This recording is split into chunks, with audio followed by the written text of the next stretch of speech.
Hi everyone, welcome to GoLocal Live. I'm GoLocal News Editor Kate Nagel. Thanks for joining us this Tuesday afternoon. I'd like to welcome in my first guest, Reverend Jean, is the community minister at the First Unitarian Church. Reverend Jean, thank you for coming in today. Thank you. Thank you for inviting me. Well, I appreciate it because we're on the eve of a rally tomorrow. The Religious Coalition for Reproductive Freedom will be gathering now at 2 p.m. in the Rhode Island State House with stakeholders across a spectrum of religious affiliations coming together to support reproductive freedom for women. And you're a co-chair of this coalition. So talk with us a little bit about how you got involved. Well, I'm one of a number of ministers and religious leaders who've stepped forward to be able to make a statement because we believe that women should have the right to choose, following their conscience, following their religious tradition, to make choices about pregnancy and childcare and childbearing. So that was important to us. I'm actually thrilled to have been put in the position to be a co-chair because they're a great group of people to work with. It's a multi-interfaith group, and we sort of represent the variety of religious voices in Rhode Island, which is kind of neat.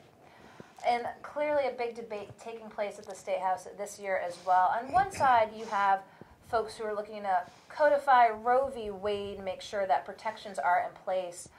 And then the other side, there are other religious factions as well that are very clearly anti-abortion, anti-choice. How do you interact with those other religions that have, their own vantage point on the issue? With as much civility as I can manage. Which I think is important, because the fact is that there isn't just one religious group in Rhode Island. There are several.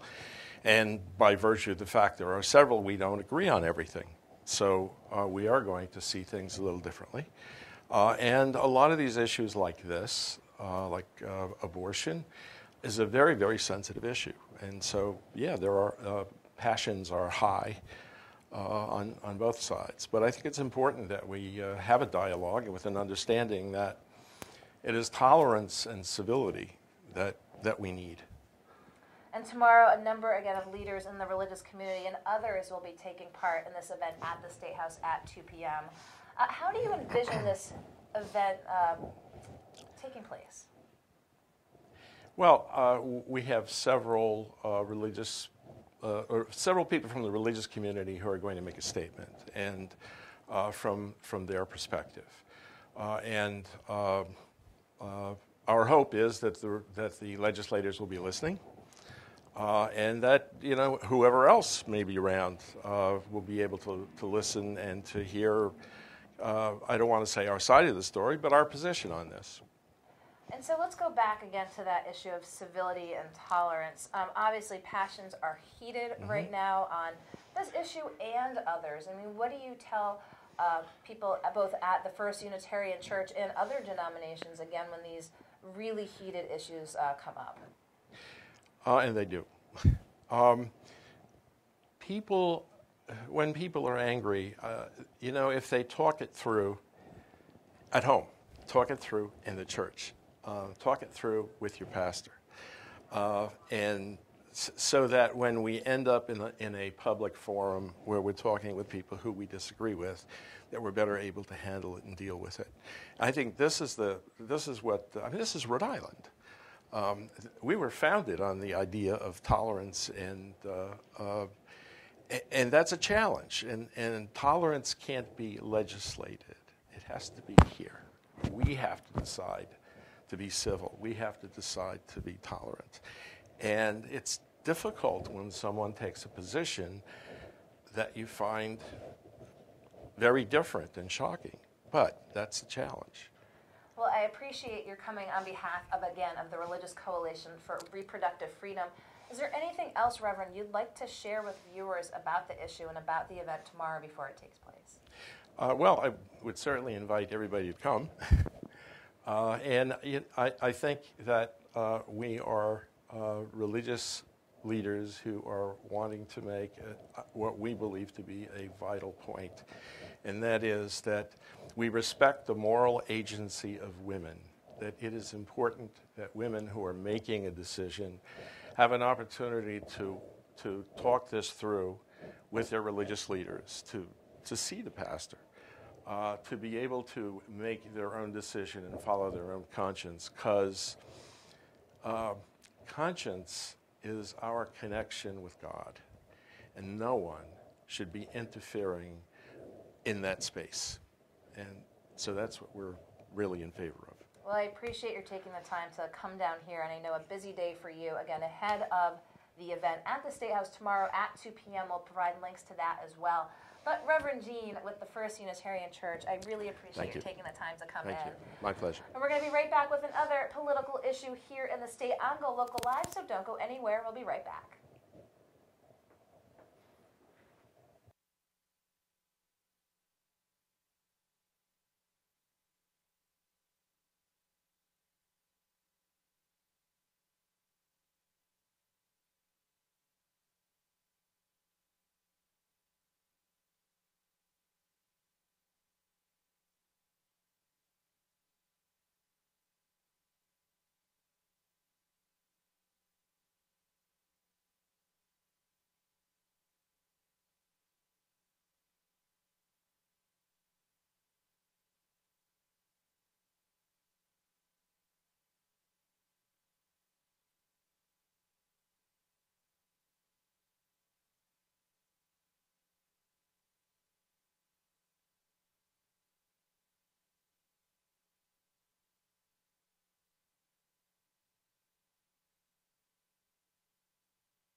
Hi everyone, welcome back to GoLocal Live. I'm GoLocal News editor Kate Nagel. Thanks for joining us this Tuesday afternoon for news and politics. We'd like to thank Reverend Gene with the First Unitarian Church for coming on to talk about the Religious Coalition for Reproductive Freedoms event at the Rhode Island State House tomorrow. And speaking of State House, a lot going up there today and this week on the issue of legalization of marijuana. And would like to welcome my next guest, Maggie Kane with Regulate RI. Thank you for coming in today. Thank you for having me. I appreciate it. It is the hot button issue of the year, one of, and especially this week as well, as the Assembly is taking up, again, the governor's proposal to legalize marijuana as was placed in her budget. But as we discussed coming on here, there's a lot of moving pieces as far as this is involved. But let's take a step back. It's been a multi-year effort by the coalition, Regulate RI, and others looking to legalize here in the state. It's 2019, and every year there was talks about, well, what are the lessons learned and what's the best legislation to put forward? So let's talk a little bit about what Regulate RI was looking for this year and what is specifically in the governor's proposal. All right, great. Thank you. First, we're really thrilled that the governor did include this in our budget, as well as the Department of Health and the state police coming out to testify in favor of legalization. They feel like it's impossible to be an island of prohibition surrounded by states where it is legal, so why not be able to have resources to help educate with prevention and obviously abuse. So we're really happy with that. It is a complicated bill. It's very long. It includes medicinal marijuana. It also includes regulation of CBD products. And it also obviously includes legal recreational use for adults over the age of 21. So there is a lot to unpack around here. So certainly a lot to unpack. And just yesterday, Liz Tanner with the Department of Business Regulation was on live with GoLocal CEO Josh Fenton and made the point you pointed out as well, really touting the fact that Rhode Island saying this would be the most stringent regulations of any state. Is that a good thing in your book? In a way, because it's nice for people to feel reassured that this isn't going to be something that completely changes and puts people in danger. Obviously, it does not. I fully believe that it's safe, but Regulate Rhode Island. It wants to look at this bill through three things. It's we want to make sure that communities that have been affected by drug wars and incarceration definitely are able to participate in this new economy. We would also like to be able to have regular Rhode Islanders be able to participate in this economy. We also really want to do consumer protections as well. So there are some things in this bill that say there isn't anything to prevent employers from discriminating against people who are even medicinal marijuana users. So there are some things that need to be touched upon. So, and especially with consumers, I was just telling you that the CBD products would have a 40% sales tax as well as the 7% sales tax, which we really disagree with, depending, because of the fact that it's not, it's consumed. They were using, vape pens as a reason to sort of double that tax, but really we know that there are other ways to consume it. So you raise a very interesting point about the issue, the de facto monopolies, if you will. And I've definitely seen a lot of talk, as you said, about communities being able to tap into this market, and there's sort of a sense that among some folks that there's already the groundwork set for folks to really take advantage of this legalization. I mean, can the average person who wants to be on the business side, let's talk a little bit, there's 3 existing dispensaries on the medical side. That's kind of the debate right now. Would they be able to open, again, another selling point now? That is a point in the bill that we do disagree with, that the 3 established dispensaries would have a first choice in a second retail license. They did drop the price from $250,000 for a license down to $50,000, but any regular person would know that that's still a large amount of money to come up with to start a business. So we would like to encourage the governor and her office to be able to make sure that there aren't these big corporate monopolies on this industry, because we know that this is really a grassroots economy, and we want to keep it that way. You can see in other states it's growing at fast pace, and people have found all sorts of different ways to be involved in this new economy. So we want to encourage that. It's been interesting. One of the things the governor has always said throughout her tenure is that she wanted to learn the lessons from Massachusetts. Well, Massachusetts just went live and online, but we've seen other states around the country as well, and people have talked to that too. Have there been lessons learned of we should do that, or we really shouldn't do that? Or is just each state-by-state example just so unique? Right.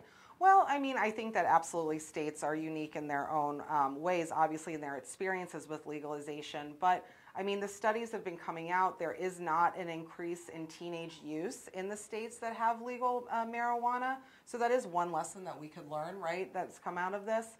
And just we could use, like the Colorado state model is a really great model.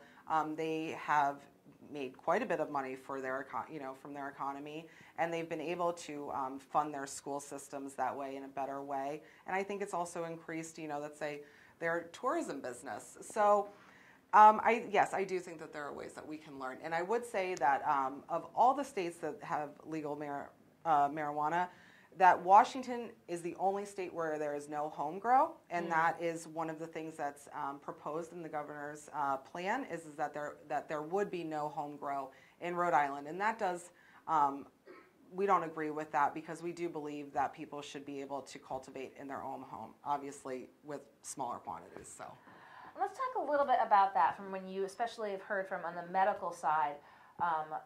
Patients who have concerns about their ability to say what they're able to produce for themselves.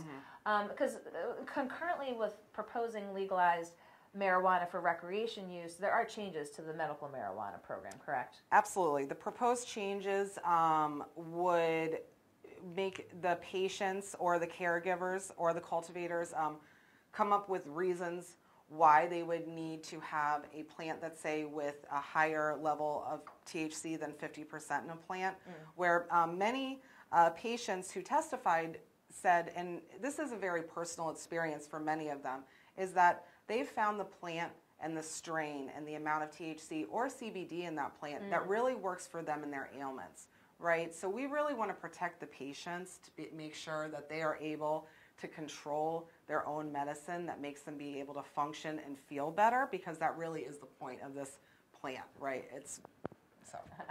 And you also mentioned as well the full-scale legalization would be under the auspices of DVR. So there has been some concern amongst those in the medical community about what is the role of the Department of Health in this then? Right, and because the Department of Health has been in control of this, and someone who testified at the hearing brought up a really good point. She said, I'm a patient. Why would I be under the guise of the Department of Business Regulation? Because there really is a difference in the two, right? And I respect that. I believe, again, that we do need to take away the burden on patients for being able to get their medicine, which also includes being able to have access to it. Let's say traveling the 45 minutes, I live in the southern part of the state, traveling 45 minutes to a dispensary, if I didn't have access to that, it would be very difficult. So there are some things that we really want to make sure that the patients are protected. Do we have a sense of numbers of patients who have their own grows in Rhode Island? Because you raise an interesting point about the kind of battle over THC level. What boiled down does the regulation and oversight and testing, if you will, a patient has some plants. Does the Department of Health come in with a little thermometer and find out the THC level? So right. Who's overseeing this to what degree? The Department of Health, so it is a separate form that you have to fill out that say, so if you do have a medicinal license, that's one form, and if you want to become a caregiver or grow your own plants, that's another form that's say to fill out, and you do get tags for the amount of plants that you do claim that you are going to grow. So, and like I said, this is a cultivation experience. People get pride and they feel like a sense of accomplishment when they do grow these plants. It's not always easy to garden, as we can all know. So we really do want to give them the option of being able to grow their own plants at home. Because, you can spend a lot of time, money, and investment and also not seal. Something can happen with the grow all the time. Yeah, absolutely. And you're not assured of having what you had anticipated as well. Let's talk a little bit about price point. We've seen the legalization in Massachusetts. Is there going to be price wars, or is the market pretty much set sort of at that? Do folks know it's X amount for the product that they're looking to purchase? Well, with the dispensaries, they have 3 tiers, right? So the third tier is obviously the most expensive, with the first tier being the least expensive. I will say that the governor has given room to make sure that there is no shortage of flower, right? So the patients that do have the license are able to get their medicine.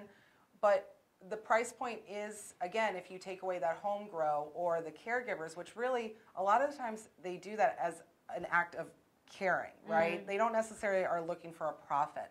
So we need to make sure that that stays intact, so that the people who want to do it recreationally, well, sometimes you got to pay the price to be able to do that, right? And we want to keep that obviously, under control. But with the medicinal, and I would say that the CBD 40%, again, CBD products are really common these days. You would see them a lot in different stores at checkout. Restaurants, smoothie joints. Exactly. So this is a really great way for small businesses, to make, they say the profit, or, CBD is really a business that's growing by leaps and bounds. So you really don't want to hamper that, especially in Rhode Island, because we want to see growth, right? Anything else you want to share with folks as this is making its way, again, through the Assembly, proposed as part of the governor's budget? As you said, a number of things you agree with, a number of things that you don't. Any sort of final thoughts? And they're certainly not final, because this is still moving. Oh, yeah, absolutely. I would say that please be vocal, get in touch with your local state representatives and state senators to say that you do support legalization. Go to Regulate Rhode Island, Facebook page, website, and there will be facts if you feel like having written testimony to give to them. Because we do know that the majority of Rhode Islanders do believe in legalization, and we need voters and residents to be very vocal about that. And unfortunately, because it's been so marginalized in the past, it is hard sometimes for people to speak out about their support of it. And also, I would say, I would encourage lawmakers to look at other bills. Rep. Marcia Ranglin-Bassel has a bill that would establish a committee where the funds from the profit would create a commission that would give monetary and technical support to Rhode Islanders who would like to be part of the cannabis business. So there are ways that, and we want to be able to get everyone's voice so that we really have an equitable law that helps everyone and not just the corporations. Well, Maggie Kane with Regulate RI. I appreciate you taking the time to come in today. Thank you for having me. I really appreciate it. To talk right to the viewers here. And don't go anywhere. We've got more live for you. We've got Rose Weaver coming into the studio in just one moment. We'll be right back.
Hi everyone, welcome back to GoLocal Live. I'm GoLocal News Editor Kate Nagel. Would like to welcome a familiar face in Rose Weaver. Thank you for joining us today. Oh, you got the phone in the hand. Approaching the middle of the week and what's going to be a very busy weekend for you coming up. You've got a show Saturday night, Sunday, taking part of Great Rhode Island Women reading Maya Angelou's poetry, the 4th annual event. But let's start linear. You've got a show on Saturday night at a Unitarian church, as we had just welcomed in Reverend Jean from the First Unitarian Church. So tell us about the show on Saturday. This one is in Peacedale at the Unitarian Church there. They actually call it Lily Pads, and it's a whole series that they do there. It's really fun. And the sanctuary, great acoustics, and I'm going to do a piece, the songs and stories really of Ethel Waters, who was the first African-American female superstar. She was the second to be nominated for an Oscar. She was an actor, singer, dancer, no training whatsoever. Was born in 1896 and went on to become the biggest African-American star of all time. So we'll provide links to that on Saturday in Peacedale. So how many numbers will you be doing? Will you be talking? What's the performance going to be like? Because you do it all. Oh, I do some monologues. I do a lot of the songs. You know, some of the songs she made famous include Stormy Weather, Sweet Georgia Brown, and she would do this talking thing inside of her songs. And a song called Thief in the Night, but Supper Time from Cabin in the Sky, and just all of her hits. Well, between Ethel Waters and Maya Angelou, I mean, it's March. It is Women's History Month. Yeah. And again, I mean, you talked about the impact that Ethel Waters had. Just, I mean, can it really be encapsulated how much it was? I don't think young people, first of all, realize where all of this started. She opened the doors, and though she was not particularly, specifically rather, involved in the civil rights movement, like some other celebrities were, she was civil rights. She opened doors. She knocked down doors. The first to have an international hit song, which was a song called Dinah, which Al Jolson mostly gets the credit for. But she had a hit with Stormy Weather in 1933 at the Cotton Club, when she still had to go into the back door. She couldn't even go through the front door at the Cotton Club in New York in 1933. And she had the big hit. So the impact that she had on show business, she's called the Black Mother of show business. It was huge, but she's not honored. Well, you're going to honor her on Saturday night in Peacedale at Lily Pads. As you said, great acoustics. And then no rest for the weary is Sunday at the First Baptist Church in Providence. Great Rhode Island women reading Maya Angelou's poetry. The 4th annual event. Yeah. What does this mean to you? It means a lot to me. I love her poetry. I've followed her my whole life. She's born in April. Her birthday is actually April 4th. Mine's April 19th. I know another April, the baby. We're Aries women. But, you know, she had to go through a lot.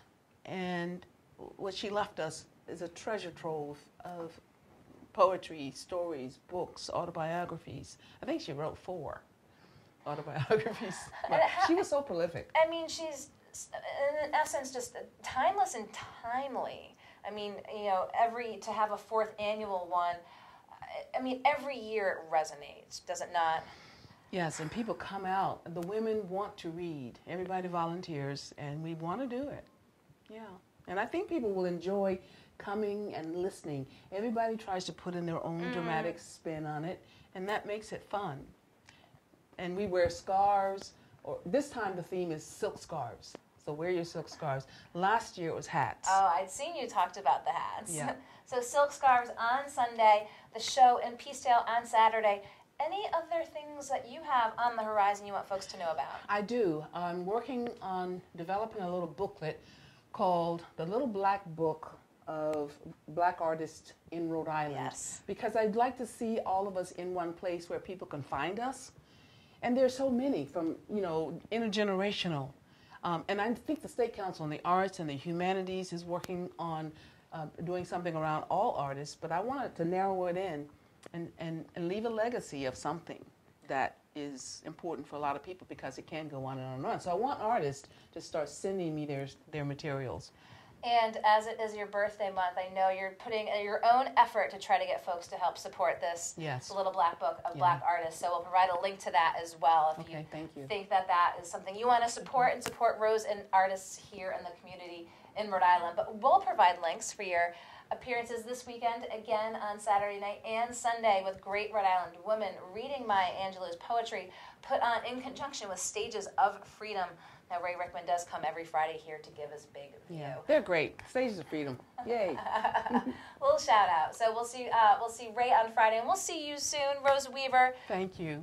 Thank you so much for taking the time to come into the Kate. studio. And we're going to wrap this up shortly here with a guest down in D.C. talking about problem gaming and mobile sports betting. So don't go anywhere. I'll be right back.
everyone. Welcome back to Go Local Live. I'm Go Local News editor Kate Nagel.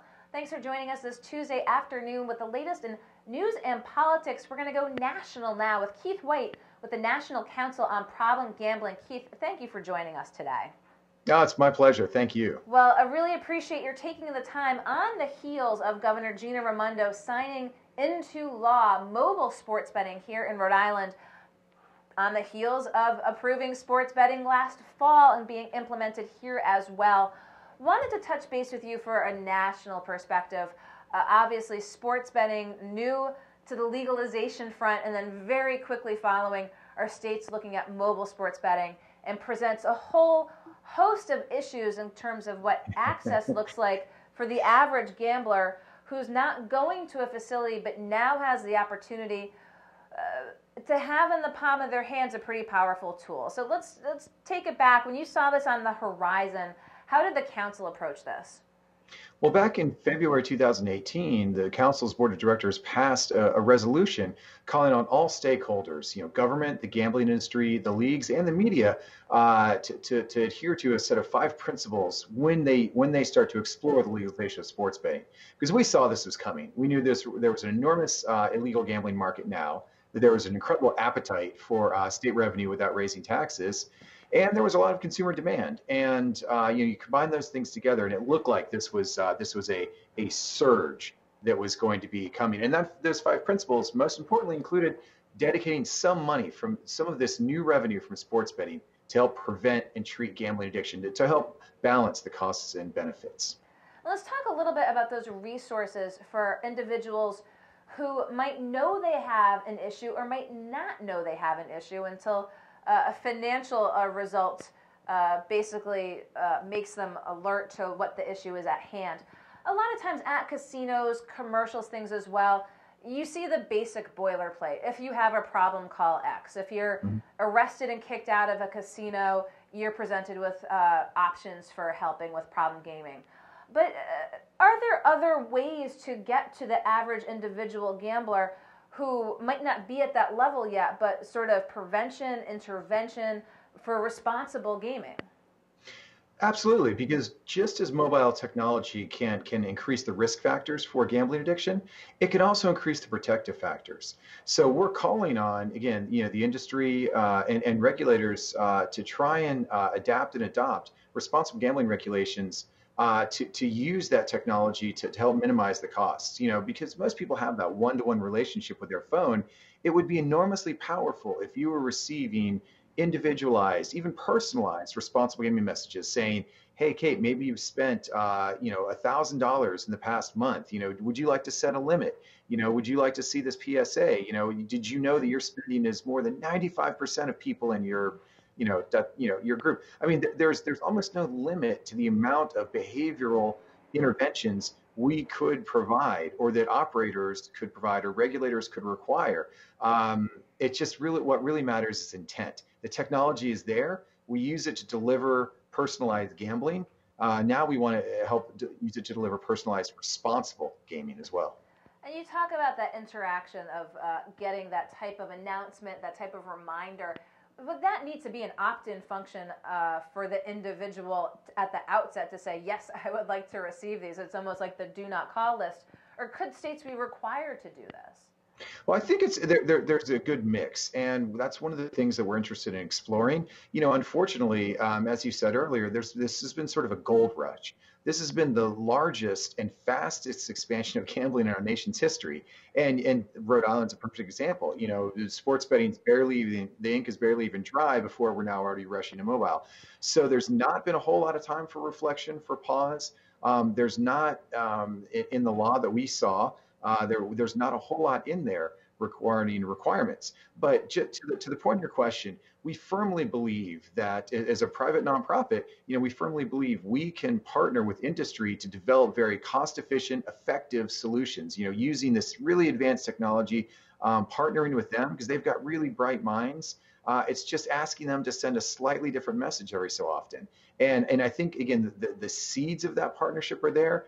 But there's a lot that was not included in this expansion of sports betting and this expansion of mobile that's going to have to be filled in. And hopefully the operators are going to seize that opportunity to take a leadership role and to really show that they can manage this expansion, this enormously lucrative franchise they have now without, you know, killing the golden goose and without going a little bit too far and causing a little bit too much damage. In gambling, as with other addictions, you know, let's talk about a comparison to alcohol, if you will. If someone doesn't think that they have a problem with alcohol and continue to consume, if a person doesn't think they have a problem with gaming, and maybe they are within the confines of what might be financially able to them, but might be a detriment to either themselves or their families.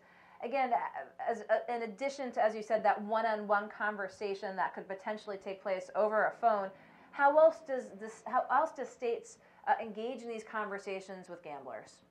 There's some really exciting stuff happening in Europe where they're using algorithms, or actually I should back up. Every person that signs up to their online betting accounts completes a problem gambling and risk profile assessment. And then because every single action is tracked, all play is tracked, all deposits are tracked, spend, win, loss, time of bet, duration. They use all those metrics to then monitor in real time the player's profile. And if they see signs that that the gambling behavior is changing and changing not in a good way, they can do all sorts of interventions, messages, you know, information. And so there's some really neat stuff that could be done. But to your point, I mean, I think absolutely money lost or won is one metric. But for someone with a real gambling problem, money is sort of one of the least relevant things. It's things like preoccupation, loss of control. You know, so we look at a lot of indicators like, you know, when's the person playing? You know, they consistently betting more and more between 2 and 5 o'clock in the morning. Could be that they're on a swing shift. Or it could be that they're getting up and they're sneaking out of bed with their spouse just to get that money down because they can't not be in action. So yeah, there's a lot we don't know. And frankly, that's why one of our 5 principles is that states must conduct research and that the data the industry collects must be made available to researchers. You know, de-identified. We don't want anybody's names or social security numbers, but to see those patterns of play to help us separate out the 2% from the 98%. And with problem gamblers, and we do see casinos, I know, have lists of folks who might be gaming the system, if you will. But is there a way legally to shut them off? Or is that just... Yes. Okay, let's talk a little bit about that. Gambling is a privilege, not a right. And it's been clearly established through hundreds of years, dating all the way back from English common law, that you know, you have no right to gamble. And in most cases, it's operated by a private provider who's regulated by the state. You know, gambling, frankly, in Rhode Island and everywhere else in America, is illegal unless a certain form has been specifically legalized. So there's absolutely no problem with people excluding themselves or setting their own limits. There's also no problem with the state or the operator choosing to set any limits they want. And quite frankly, there's a long history. There's hundreds of years of cases for ruling off people from racetracks and now casinos who have been deemed to be cheats, organized crime. You know, there's a lot of reasons why people can be excluded involuntarily from gaming. So in some sense, this is, we have a much clearer field of action, if you will, than even some other industries or other addictive disorders.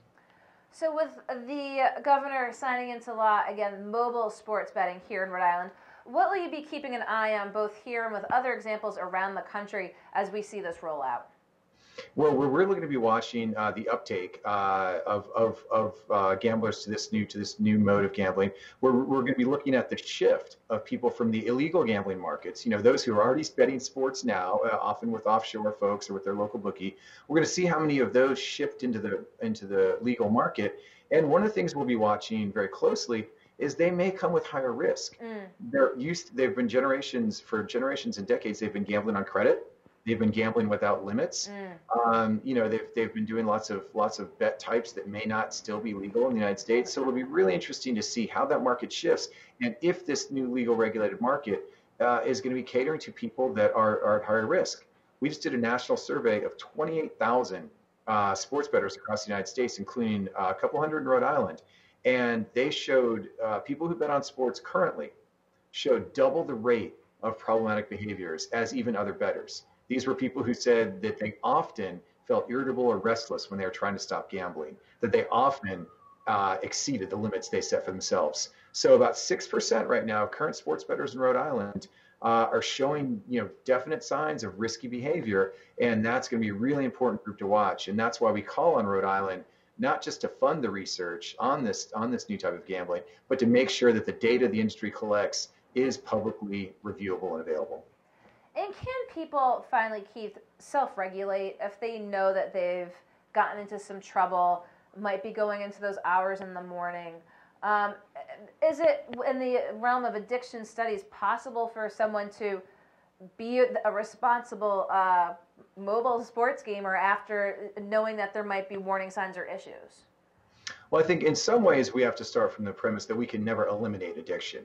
We can only just try and minimize and mitigate it. And a lot of these decisions do come down to a personal, individual basis. Many members of Gamblers Anonymous would say that no, you can never be cured. It's always you're in recovery, but you've never recovered. There's some people that are able to sort of moderate their gambling and quit on their own. But just like any addiction, for most people, what it really comes down to is the kinds of support systems you have. And if you're willing to make that character change, if gambling's become a problem for you, it's probably led to some other issues in your life. And if you're willing to make that character change, either through a self-help group, through treatment, maybe even some medications, then you could probably go on to living a healthy way of life, with or even whether or not you choose to gamble or not. So it's a really good question. There are many-fold paths into addiction, and there are many paths to recovery. But the one thing we would say is that when a state legalizes something like sports betting, they have to put aside a portion of that new money to make sure that those people who struggle have access to every single possible bit of supports, because that's the only way you're going to maximize your revenue, because people with gambling problems, those social costs end up falling on the state anyways, higher criminal justice and higher healthcare costs. So it's penny wise and pound foolish not to put a portion of those funds aside. Do you know specifically in the Rhode Island law what that looks like? Is there an allotment, and if so, is it sufficient?